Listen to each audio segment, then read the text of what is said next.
My boss says if you can't make Karen happy, find another job. So I maliciously comply. Here's what happened. Subscribe to Am I the Jerk on YouTube and hit the bell for notifications.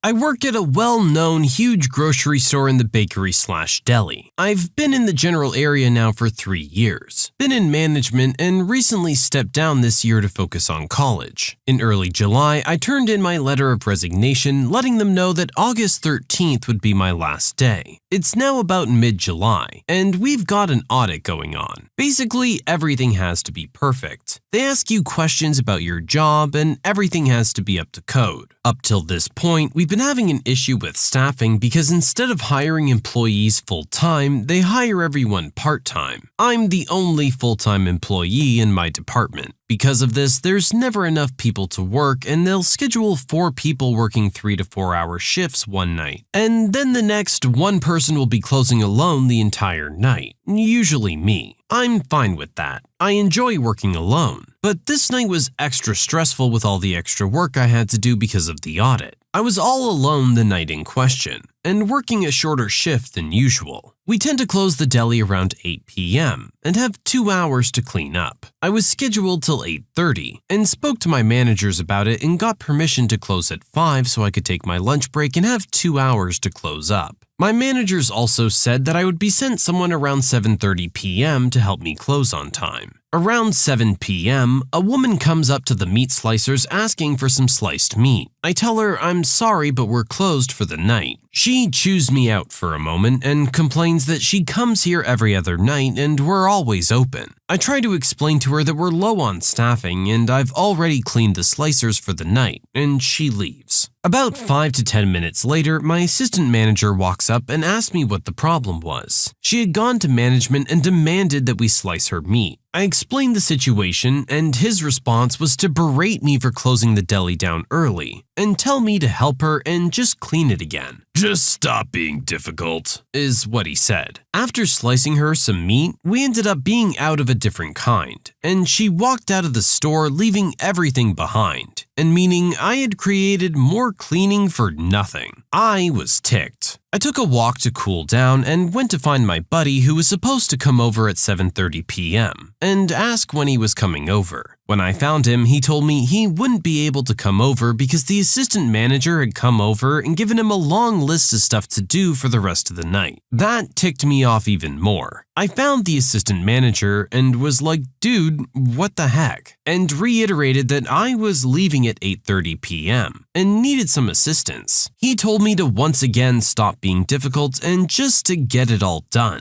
I told him there was no way I was getting it done in time and said my schedule says I leave at 8:30, so I'm leaving at 8:30, regardless of how much is left to do. I guess he hadn't gotten the memo that I was quitting soon. And so, in response, he tells me that if I can't do my job well enough, that maybe I should start looking for another job. That was my breaking point. After 3 years of working with crappy management and their backwards ways, I decided I didn't need to do it anymore. I told him, okay, found some of my favorite coworkers and told them goodbye and that it was nice working with them, and walked out. I haven't gone back since. They failed their audit. 6 other employees in my general area quit shortly after that time, mostly due to college. The rest are planning on leaving as well. As far as I know, the entire area is screwed up. I hope the manager got his butt chewed out, but I doubt it. I've reported some of the managers there for serious issues, like telling me they were too busy to help women whose lives were being threatened in store, retaliation, and threatening to fire people if they didn't work overtime, causing someone to lose Medicare and ration their insulin and be hospitalized for a few weeks. And they never went anywhere. Screw that place.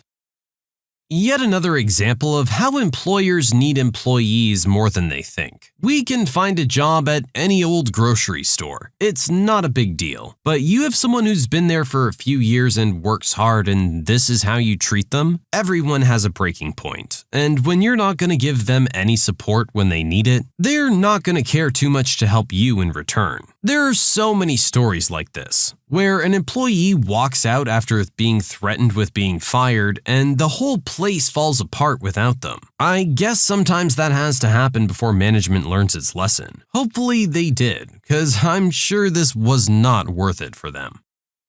You can submit your own stories to be featured here on the channel. The story submission link is in the description below. And if you want to listen to some vibey music in the background, check out easymode, also linked below. And don't forget to subscribe. My brother wanted me to make an exception for his son at my child-free wedding because he's a rainbow baby. I, 33-year-old female, am getting married come October to my fiancé Derek. Wedding planning went okay, but as soon as we started sending out invitations, the problems began coming our way. The thing is, Derek and I decided the wedding would be child-free. It wasn't out of the blue, and this possibility was there. I have a 42-year-old brother, Paul, who's married, but he and his wife suffered from several miscarriages and failed pregnancies during their marriage. They finally were blessed with a son that everyone calls a miracle and a rainbow baby. My nephew is 4 years old and everyone salutes him and treats him like a king, and also turned a blind eye to any of his misbehavior, which has caused him to become loud, destructive, out of control, and punishless. When Paul received the invitation and found out kids weren't included, he and Mom lost it and decided on an urgent meeting with me and Derek. Paul said that his son was an exception. I said no, and this rule is to be followed by everyone. He argued that I was making a mistake by excluding my nephew. He and Mom went on about how he's a miracle since he's their rainbow baby / grandbaby. Then Paul said he had no problem with my wedding being child-free, but he expects me to make an exception for his son. He explicitly said, "You can have your child-free wedding, but you're gonna have to make an exception for my son, and you know why." Derek apologized and said we won't, since our friends and my in-laws had kids too, but now had to leave them at home and arrange for babysitters, and advised him to do the same. Paul was offended and said if his son isn't invited, then he won't come, and gave us an ultimatum to drop out if we don't edit his invitation. That caused my family to freak out because Paul is the only and oldest sibling I have, and they said his presence at the wedding is a must. I had an argument with my mom and dad, who said the fact I'm choosing this to be my hill to die on and treating Paul and my nephew like that was appalling. They emphasized how my nephew is special, and I should be ashamed to exclude him even when the wedding is child-free. My parents said if Paul won't come, then they won't come either, which devastated me a lot and caused me to break down. Derek said they were the ones being unreasonable and disrespectful of our wedding, and maybe we should wait and they'll come around eventually. But they've doubled down. This morning, my aunt and uncle dropped out as well as my other uncle last week. Paul told everyone, and they're all supporting him, and won't come unless I make an exception for my nephew. But that will upset my guests, and they'll call me a hypocrite. My family's divided, saying I'm basically ruining my own wedding. Quick edit, my family have normalized this behavior from Paul and also his wife. Whenever I point out how unacceptable it is to expect everyone to cater to my nephew and his parents, Paul would chime in with she's jealous because he and his wife have a kid and I can't and don't. I was married before Derek and divorced my ex-husband for my inability to have kids, but that's another story.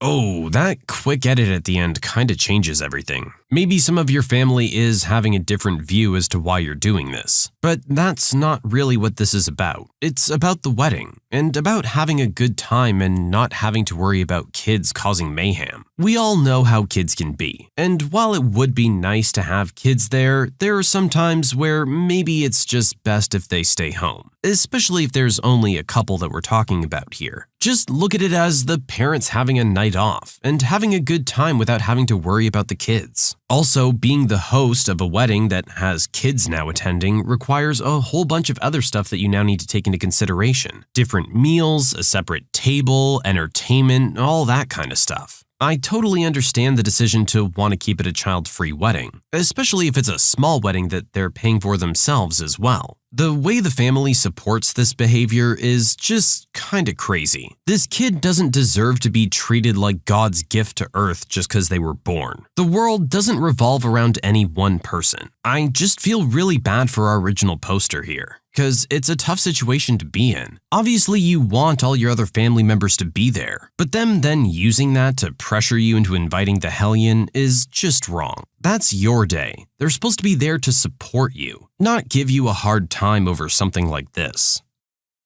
My entitled neighbor's upset that I won't let her kids use my pool unsupervised. I just moved into a new place with a pool out back. Neighbor lady comes up to the fence the other day while I'm having a beer and doing some yard work. After the greetings and whatever, the rest goes like this. The people who lived here before would let my kids use the pool in the summertime. They're really sad about not being able to anymore. Why guilt trip me? Just ask. Oh, well, I don't mind as long as you're there. I can't watch them. Well, the last people would watch them because their own kids were there too. They'd just sit out back. Okay, but I can't watch your kids. If they're gonna be in my pool, you have to be there. I don't have time. I don't know why you can't just sit there and watch them so they can swim. I had no idea how to respond to this. She caught me so off guard. Now I think I need to change the lock on the gate because I'm afraid she has a key and will send her kids over alone. I don't have a problem with the kids using the pool, but I don't want to babysit the kids of someone I don't know around water. Yeah, you don't want to be responsible for some random stranger's kids. I totally understand that. And she says she doesn't have time. Why does she think that you do? You have a life as well and things you need to do besides watch her kids because she can't be bothered. Sounds like you've gotten yourself quite the neighbor there. I get the feeling based on this lady's first interaction, this isn't going to be the last issue you have with them. My Karen neighbor has complained to the HOA about everyone who has a dog, so we all let our dogs use her yard as their bathroom. So I have a Karen for a neighbor. She's a grumpy old woman with a live-in son in his 40s and no other family or friends. And when I say she's a Karen, we're talking to the point that she came into my property to yell at our landscaper about a boulder he was installing on our property. Something about believing it would fall over onto more of our property. A few months after we moved in, we received a letter from the HOA saying they had received complaints and asking that we make sure we're mowing, watering, and maintaining. I chalked it up to moving into a nicer neighborhood and made an effort to mow twice a week instead of my normal once. I added a little extra time to the sprinklers and figured all was good. Apparently, it wasn't, as we received another letter stating the complaints had continued, and the HOA wanted to talk with us to see what the problem was. I should note, we had just moved in not that long ago, and hadn't landscaped the back yet, so we're letting our dogs pee on the front at night, which lead to the inevitable patches of bright green grass that grow stupid fast. Now, I'll freely admit that I don't keep my yard to the level of some of my neighbors, but it was in perfectly good shape outside of some green spots in an otherwise average-looking yard, and I do my best to keep things mowed and looking decent. Turns out our grumpy neighbor had taken real offense to this and started complaining to the HOA. The hearing ended up being mostly incoherent rambling, but the bottom line was she didn't like how our lawn looked with the green spots. While the HOA agreed this was not her business and definitely not theirs, I decided she was right and we should stop letting our dogs out in the front to pee, as I also don't like the green spots. Now I put them on the leash and let them do their business in her yard. And I'm clearly not the only one, as her yard is now covered in pee spots and dead spots on her actual lawn, which I know wasn't my dog as the leash didn't go that far. I'm pretty sure she's just complained about everyone with a dog, and now the entire neighborhood takes their dogs to her yard. The best part? She actually does a crap job taking care of her own lawn. There's weeds and crabgrass everywhere. She just waters it almost non-stop. So today I got to report her to the HOA for her yard looking like total crap. If it were any other house, and there are much worse, I wouldn't care at all. But this lady wanted lawns without spots, so I'm just doing my part to enforce her rules. Edit: to everyone hating on HOAs, they're hit or miss for sure. But in this case, they didn't do anything but tell me someone complained, and then tell her I wasn't violating any rules and they weren't going to be involved. Also, HOAs are often surprisingly easy to take over. You just have to skip the whining about how terrible they are and do some work instead. If the HOA is that bad, talk to some neighbors. Tell them you're going to run for the board, and get them to vote for you. Then, help others do the same. And remember what you hated about the previous board. Be forewarned, everyone finds a reason to complain, but no one's willing to help out. Yeah, there's a lot of issues with HOAs. I mean, at the end of the day, it comes down to people telling you what to do with your property, and a lot of Karens trying to get up in your business. In this case, this HOA seems to have acted appropriately. I honestly don't know how they work entirely, but it kinda just sounds stupid from the outside looking in. I get that we need to keep the neighborhood looking good for the sake of property values, but you have to be reasonable about things, which this HOA is, to their credit. I guess the issue really isn't HOAs. It comes down to Karens. They unfortunately just tend to congregate there.